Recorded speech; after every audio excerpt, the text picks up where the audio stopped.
Bonsoir à toutes et à tous, ravi de vous retrouver pour un nouveau numéro d'Accès Direct, votre rendez-vous quotidien avec l'actualité et l'information en direct en Savoie-Mont-Blanc sur votre chaîne préférée. Nous sommes le mardi 28 janvier 2020, c'est parti pour 45 minutes de belles rencontres. Au programme ce soir, un jour une station consacrée ce soir à la vallée de Chamonix-Mont-Blanc avec Nicolas Durochat, le directeur de l'Office du tourisme. Nous parlerons ensuite environnement avec les deux porteurs du projet Vitivalo pour dresser le bilan de l'opération et enfin une idée de sortie avec les journées de la femme et du mariage.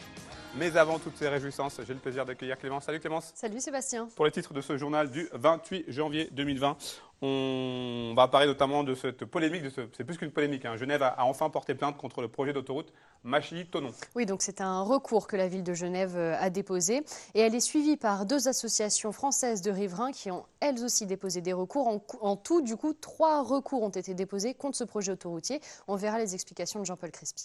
Et puis début de notre série de la semaine consacrée à des voltigeurs. Oui, on va prendre un petit peu de hauteur ce soir avec des images qui sont tout simplement sublimes. Victor Lopez nous propose ce soir donc le portrait d'un des férus de sensations fortes. Il fait du speed riding. C'est ce qu'on va découvrir dans ce journal et c'est vraiment sublime. À pas reproduire chez soi, bien sûr. Merci beaucoup Clémence. On À se tout retrouve à l'heure pour le journal. Allez, on démarre cette émission avec notre rubrique Un jour, une station. Et ce soir, c'est la vallée de Chamonix-Mont-Blanc qui est à l'honneur. Pour en discuter, je reçois Nicolas Durochat. Bonsoir. Bonsoir. Directeur de l'Office du tourisme. J'imagine que vous êtes un directeur doté, heureux et satisfait après ces vacances de Noël. Alors déjà heureux et satisfait d'être le directeur d'Office de tourisme de Chamonix. Et après ces vacances de Noël, bien sûr, on a fait un gros carton dans les Alpes et on ressort tous avec un gros sourire effectivement de cette période. Est-ce que la vallée de Chamonix-Mont-Blanc s'est inscrite dans la tendance actuelle avec un taux de remplissage en hausse pour ces vacances de fin d'année dans la plupart des stations de Savoie-Mont-Blanc? Oui, tout à fait. On est sur des taux de remplissage en hausse avec une répartition des vacances déjà françaises, mais après aussi anglaises et d'autres pays qui nous sont assez favorables. Donc je pense on devrait sortir encore une fois avec le sourire de ces vacances de février, mais quand même avec quelques inquiétudes encore sur le mois de mars qui reste à conforter. Donc c'est un bilan de saison, c'est toujours à la fin de la saison qu'on compte les remplissages et les résultats. En quoi elles sont différentes ces vacances entre décembre, février et mars? Ouais, parce qu'on a c'est pas forcément la même population. On n'est pas sur la même population. On a une répartition des semaines, des grosses semaines avec les semaines de Paris, la semaine principale des Anglais qui viennent bien nourrir 15 jours de remplissage. Donc on sera l'année dernière, on avait une grosse semaine de remplissage et puis 3 semaines plutôt moyennes avec une dernière semaine qui était même pas terrible. Mais cette semaine, on a vraiment 15 jours qui sont vraiment bien remplis. Et surtout, là, ce qu'on constate, c'est un vrai gros remplissage de dernière minute sur les 2 dernières semaines de janvier. Enfin, la dernière semaine de janvier et la semaine à cheval sur février. Donc, on est plutôt satisfait. Au niveau de la neige, comment ça se passe? Elle tombe. Là, on annonce 60 cm ces quelques jours. Là, je suis parti de Chamonix, on avait des beaux flocons, donc on espère ça va bien blanchir. On va retrouver la carte postale très rapidement, qu'on avait déjà, parce qu'on avait déjà de la neige dans la vallée, mais bon, un peu plus de neige, c'est toujours mieux avant d'attaquer les vacances de février. Chamonix est connu dans le monde entier comme la capitale du ski, capitale de l'alpinisme. Est-ce que la marque Chamonix suffit à attirer du monde? Non, une marque ne suffit jamais parce que sinon on ne verrait pas d'autres grandes marques faire de la publicité régulièrement sur les chaînes. Non, on travaille avec les opérateurs, avec les groupes hôteliers, les hôteliers, la Compagnie du Mont Blanc. On travaille en permanence sur une commercialisation et une promotion de Chamonix qui se remplit un peu plus facilement l'été aujourd'hui avec l'essor du trail, avec tous les gros événements internationaux qui viennent ponctuer la saison estivale, mais qui est un peu plus dur sur le remplissage de la station de la saison d'hiver. Donc il faut qu'on aille chercher en permanence des clients. Et oui, effectivement, Chamonix, c'est bien un nom qui résonne aux 4 coins de la planète et on essaye d'entretenir cette résonance. Et comment on fait justement pour se renouveler, pour attirer de nouveaux clients? On fait pas mal de choses. Là, on voit les images. On a repositionné la marque Chamonix-Mont-Blanc sur les vraies valeurs fondamentales de la destination, qui sont vraiment le bassin de l'histoire mondiale du ski, de l'alpinisme et de toutes les pratiques de montagne. C'est une histoire qui continue de s'écrire. Et on a des commerciaux qui vont chercher les tours opérateurs, qui font des salons aux quatre coins du monde. On a des campagnes publicitaires qui tournent en permanence. Et aujourd'hui, avec le net, les campagnes numériques et les réseaux sociaux, on a une capacité à démultiplier toutes nos campagnes de communication qui est assez phénoménale. Le fait que l'alpinisme soit désormais inscrit à l'UNESCO, qu'est-ce que ça change pour la destination Chamonix-Mont-Blanc? Ça inscrit juste que tout est né ici. Hein, et ça fait partie aussi de nos slogans, hein, c'est là que tout a commencé. C'est pas avoir les chevilles qui enflent de dire que l'histoire de la montagne, l'histoire de l'alpinisme s'est inscrit à Chamonix. Je pense que les gens qui viennent, ou en tout cas les gens qui ont la montagne dans le cœur, pour qui ça résonne, le savent. Et c'est vraiment cette inscription au patrimoine mondial de l'UNESCO, c'est vraiment une façon de dire, oui, c'est là que tout s'est écrit. On ne veut pas en faire un musée, mais en tout cas, c'est vraiment ce qu'on veut revendiquer, ce massif du Mont-Blanc et au pied, la vallée de Chamonix. Vous avez récemment annoncé votre partenariat avec la plateforme Orchestra. Ouais. J'imagine que ça répond à une certaine logique.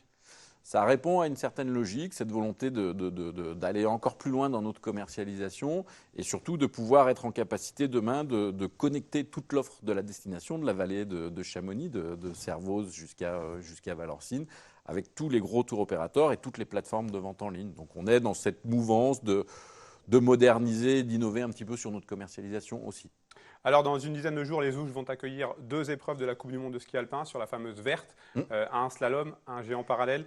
Qu'est-ce que ça représente pour la station, pour le domaine, pour les Ouches, pour Chamonix, le retour de la Coupe du Monde? Alors, ça représente beaucoup de choses. Déjà, c'est une grosse fête, et c'est une grosse fête du ski. Hein. On a vraiment envie de dire dans le monde entier que la vallée de Chamonix, on est aussi dans l'excellence sur les pratiques de ski.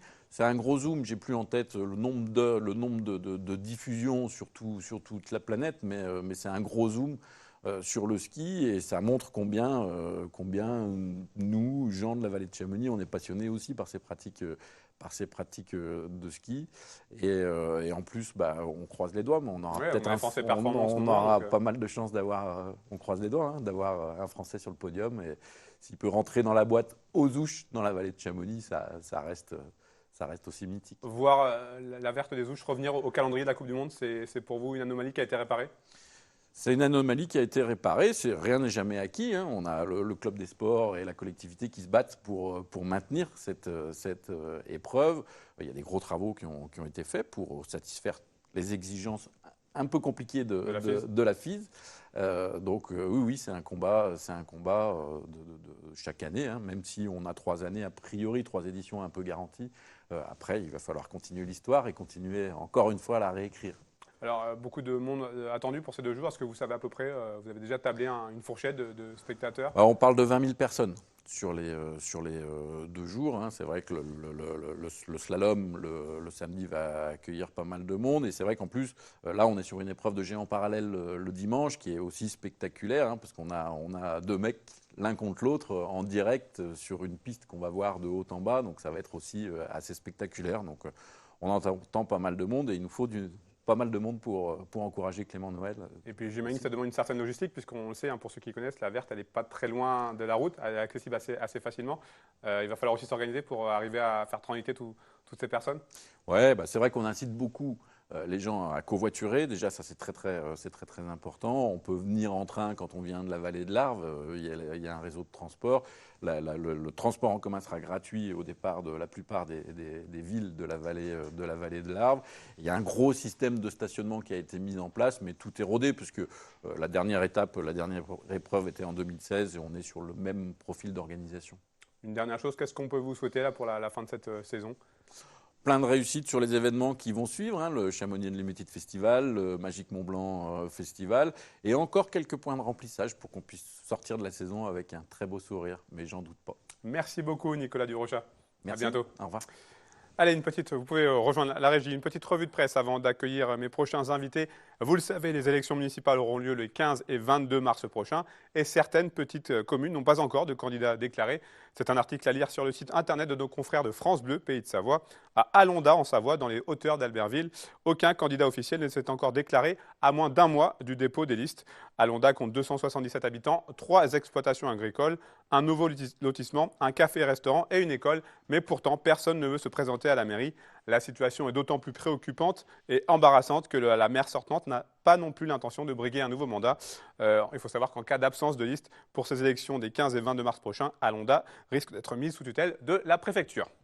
On passe à notre rubrique environnement, avec là aussi 2 invités, Grégory Châtel et Christine Pio. Alors je vais donner un micro à l'un de vous deux. Voilà.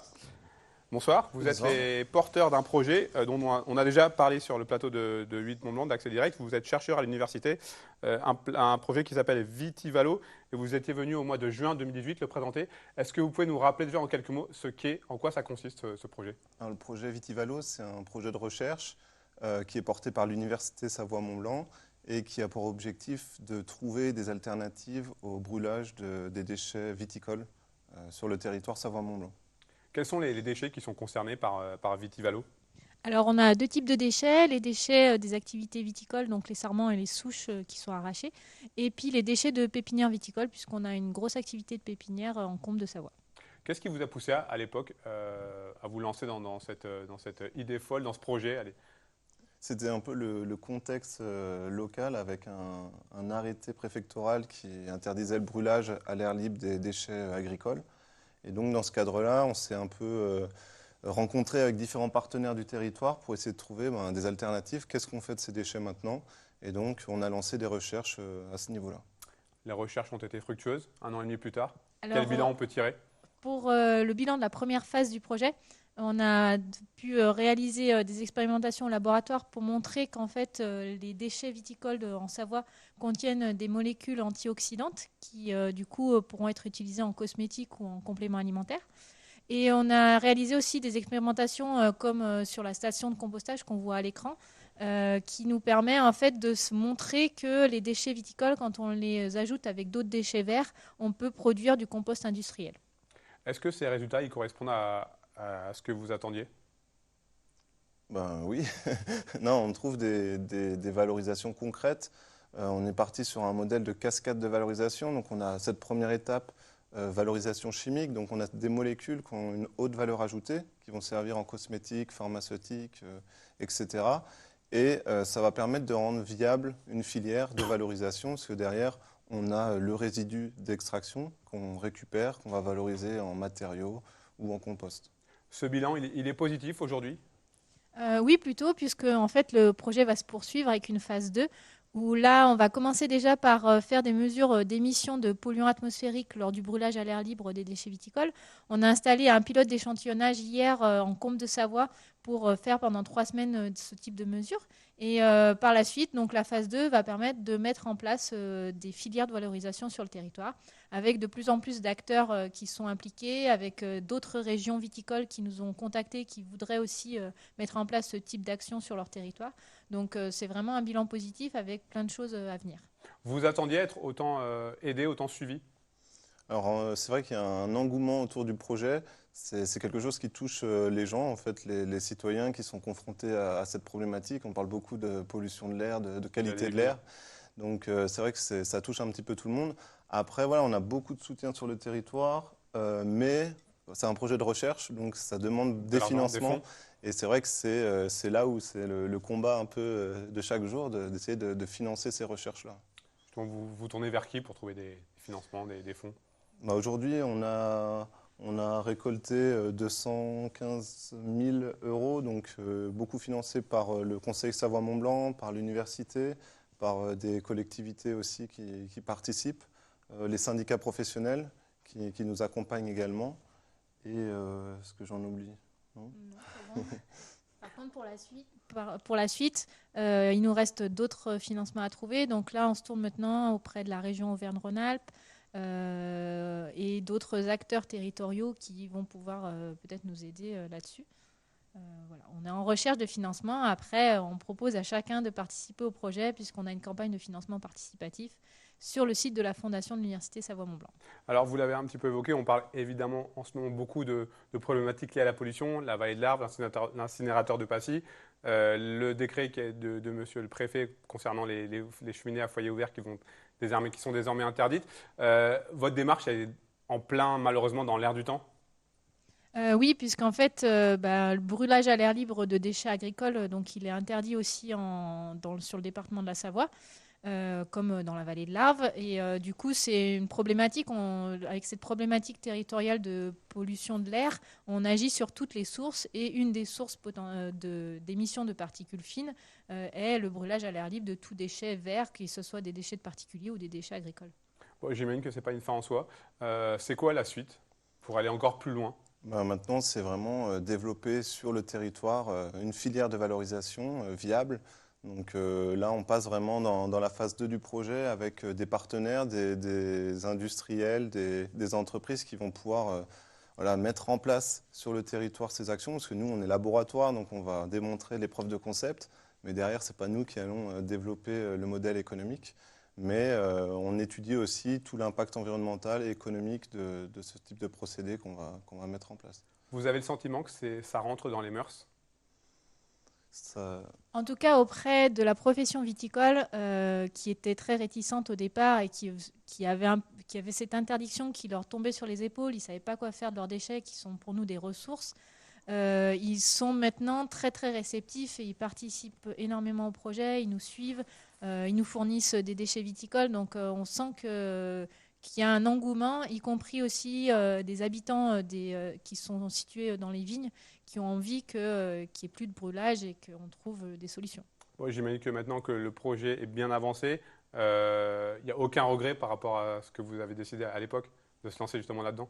Non, c'est vrai qu'on est assez content de comment ça se passe. On aimerait que ça aille toujours plus vite, mais c'est vrai que c'est toujours la contrainte financière qui est en jeu. Mais c'est vrai que quand on a lancé la phase 2 de ce projet au mois de décembre, on a même reçu le soutien du ministre de l'Agriculture et de l'Alimentation, parce qu'on est dans un cadre de bioéconomie, d'économie circulaire. Donc on est aussi sur des aspects qui sont, on va dire, à la mode, mais qui sont aussi importants pour les changements de notre société, quoi. Merci beaucoup. Merci à vous deux. Bon courage et bonne continuation pour la suite. Merci. Bravo pour ce que vous faites. Je vais récupérer le micro. On termine cette première partie avec une idée de sortie avec, je vous en prie, Jean-Michel Piquet, Alexandra Morel. Monsieur Piquet, le micro. Alors, Monsieur Piquet, vous êtes l'organisateur des Journées du mariage et de la femme, dont la première édition aura lieu les 8 et 9 février prochains. Alexandra, vous êtes la gérante de la boutique Rose Poudrée, donc une des exposantes. Pourquoi ce salon, tout simplement, Monsieur Piquet? Bon, je pense qu'il avait sa place dans le paysage naturel dans la région.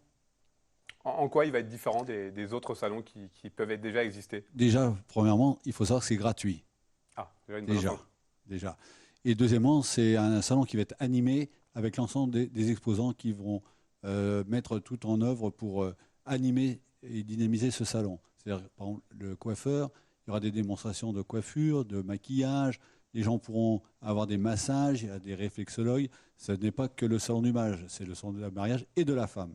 Justement, pourquoi avoir fait cette distinction? Parce que c'est tout ce que la femme consomme au quotidien. Il n'y a pas besoin de se marier pour venir sur ce salon, bien évidemment. Et les hommes ne sont pas interdits non plus. Alexandra, donc, vous êtes gérante d'une boutique de robes de mariée. Oui. Quels sont les types de robes de mariée de tendance du moment? Alors en ce moment, c'est toujours le bohème chic. Ça revient souvent, enfin cette année encore une fois, c'est toujours bohème chic. Après, c'est pas évident. Les mariés, c'est vraiment en fonction de leur morphologie, en fonction de leur goût et de leur personnalité. Voilà, surtout. Il faut qu'elles aient le coup de cœur. Qu'est-ce qu'elles recherchent, les futures mariées, quand elles viennent chez vous pour essayer une robe et choisir une robe pour ce mariage? La robe, souvent, il faut qu'elles aient ce coup de cœur-là. Voilà. Et puis, beaucoup de conseils aussi. C'est ce que j'aime apporter. Je prends beaucoup de temps avec mes clientes par rapport à ça, pour que je puisse leur apporter le meilleur conseil qui soit. Si elles décident d'avoir un voile ou pas, enfin, je suis vraiment là pour elles. Jean-Marie, est-ce que les femmes françaises rêvent encore de mariage de princesse? Ah, tout à fait. Oui, et les Savoyardes et les Hauts-Savoyardes encore plus? Pas plus, pas moins, mais c'est vrai que le mariage reste quand même vraiment l'idéal pour ces jeunes femmes. Comment est-ce que ça va se passer très concrètement pendant ces 2 jours? Concrètement, l'ouverture déjà des portes est dès 10h, on ouvrira les portes. Il y aura aussi 5 défilés, il faut le savoir, dans le week-end. 2 défilés le samedi après-midi, 3 défilés le dimanche. Il y aura des ateliers qui seront animés, aussi bien sur le plan culinaire, des ateliers, donc comment réaliser des cupcakes, autant de choses différentes, des pâtisseries, nous avons toute une diversité d'exposants sur le mariage, la thématique mariage et autres. Et le bien-être, également l'espace bien-être qui a une place très importante sur notre salon. Justement, ces exposants, comment est-ce que vous les avez choisis? Déjà, la majorité sont de l'Albanais et les environs, mais on a des gens qui viennent de beaucoup plus loin. On a même des gens qui viennent d'exposer de Paris, donc pour la mise en lumière de châteaux, de manifestations, je ne sais pas quoi. Également des gens... non, ça vient vraiment de toute la région. Parce qu'on n'a pas signalé, donc le salon aura lieu au château de la Palue à Moy, un site remarquable. Ça aussi, ça fait partie du... Alors tout à fait, ça fait partie de l'ambiance générale, du paysage. Je voulais absolument sortir des sentiers battus, de la salle traditionnelle classique, de hall d'exposition. Je préfère un salon qui soit cocooning, réservé vraiment à des gens qui veulent s'investir. Et il y a des commerçants peut-être modestes au départ, mais qui, avec quelques conseils complémentaires, vont donner ils vont se donner vraiment tous leurs moyens pour surprendre énormément les visiteurs de ce salon. Alexandra, qu'est-ce que ça représente pour vous, le fait de participer à un tel salon? Eh bien, moi, c'est important parce que ça fait pas très longtemps que j'ai ouvert. Donc, c'est un tremplin. Voilà, on va dire que c'est un tremplin pour me faire connaître. Et puis, c'est un lieu magnifique, le château de la Palue. Je pense qu'on va avoir un beau week-end en perspective. Le 8 et 9 février, oui. Non, franchement, je pense que ça va être... Vous qui côtoyez des futurs mariés, vous avez vu une évolution dans leurs souhaits, dans leurs attentes? Oui, je pense que c'est l'argent, enfin le côté financier. Oui, il y a eu du changement, je pense, par rapport à ça. C'est-à-dire qu'on a envie de encore plus investir aujourd'hui ou plutôt moins? On est vraiment, c'est vraiment les deux opposés. Soit on va se dire, voilà, non, soit on a un petit budget ou soit on a un plus gros budget et on explose le budget. Non, non. Vous l'avez dit en début d'interview, accès gratuit, c'est aussi un geste important pour pouvoir apporter le plus de monde possible? Tout à fait. Non, on souhaitait que la première édition soit entièrement gratuite pour le public. Je pense que nous, c'est également une première pour nous-mêmes.